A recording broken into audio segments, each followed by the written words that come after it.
Bismillahirrahmanirrahim. Assalamualaikum warahmatullahi wabarakatuh. Alhamdulillahi rabbil alamin. Wassalatu wassalamu ala rasulillahil karim wa ala alihi wa sahbihi wa ummatihi ila yaumiddin wa ba'du. Saudara-saudariku, pernah tahukah Anda bahwa di kalangan suku Quraisy ada dua distrik utama yang selalu saja bersaing dalam kemewahan? Mereka adalah Bani Abdu Manaf dan Bani Saham.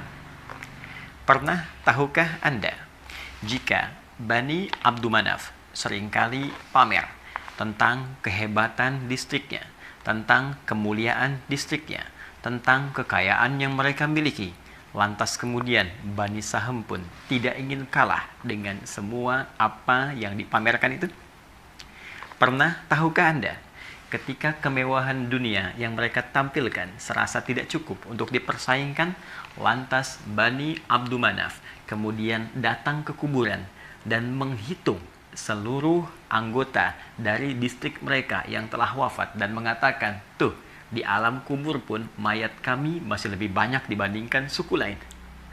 Lantas Bani Saham pun kemudian datang ke kubur mereka, menghitung kemudian anggota dari distrik mereka yang telah wafat dan mengatakan, tuh, pernahkah kalian lihat bahwa anggota kami, masyarakat distrik kami yang telah dikubur pun lebih banyak dibandingkan Bani Abdu Manaf yang telah wafat di antara kalangan masyarakat mereka? Dan pernah tahukah Anda bahwa menurut Imam Muqatil dan Imam Al-Kalbi, kejadian ini menghadirkan respon cepat Allah Subhanahu wa Ta'ala dengan menurunkan firman-Nya satu surah diberi nama dengan nama persaingan, kemewahan, dan memperbanyak harta benda di antara dua distrik ini.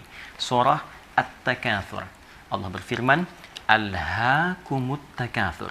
Perbuatan kalian yang sering pamer tentang kemewahan itu, tentang memperbanyak harta itu, melalaikan kalian dari esensi kehidupan dunia untuk mencari bekal pulang sebelum kalian menghadap Allah Subhanahu wa Ta'ala. Hatta zurtumul maqabir. Ini kejadian yang membuat kalian lalai, tak sadar, sampai-sampai kalian wafat dan mengunjungi kuburan kalian sendiri. Sampai-sampai kalian masuk ke liang lahat kalian. Kalian menghitung berapa banyak warga kalian di alam kubur, lantas kalian pamerkan, dan kalian tak sadar bahwa kalian pun akan masuk ke kubur yang kalian hitung-hitung itu. Kalla saufa ta'lamun.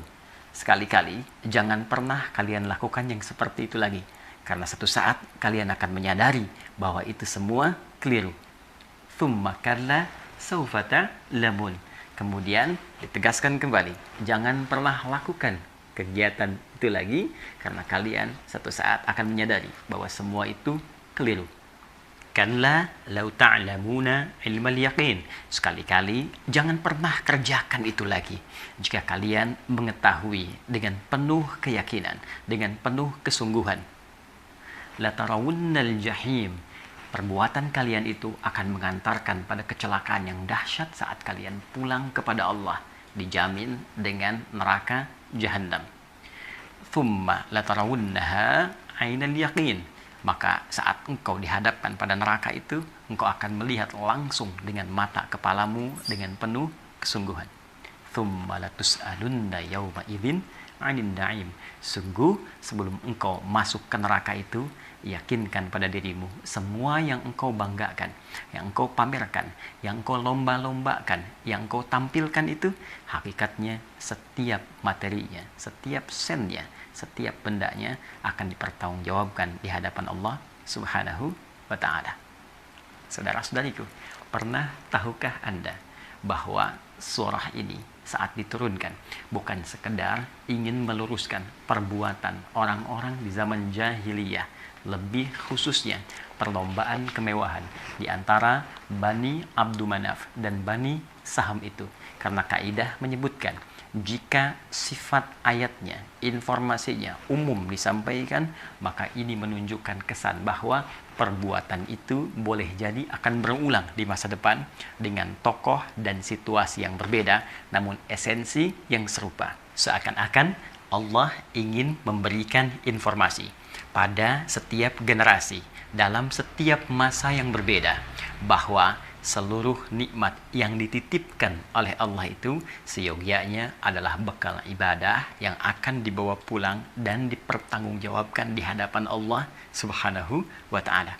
Bukan untuk dipamerkan, bukan untuk diperlombakan, bukan hanya untuk ditampilkan saja. Karena itu pernah terjadi di zaman jahiliyah dan diluruskan.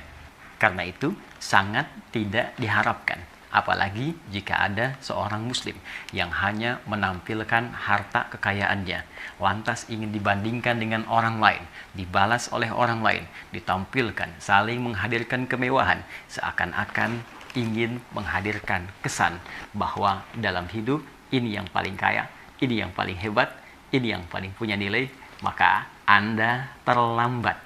Karena perbuatan itu sudah dilakukan oleh Bani Abdul Manaf dan Bani Saham di masa jahiliyah dan diluruskan oleh Allah Subhanahu wa Ta'ala. Pernah tahukah Anda, saking sayangnya Allah kepada kita, turunlah At-Takatsur untuk mengingatkan bahwa semua harta benda itu bukan ukuran kemuliaan, kehebatan di hadapan Allah, namun titipan yang akan dipertanggungjawabkan. Semua itu akan hanyut, semua itu akan hilang, ditinggalkan, ditanggalkan saat Anda masuk ke dalam kubur. Pernah tahukah Anda, hei, calon yang akan wafat? Assalamualaikum warahmatullahi wabarakatuh.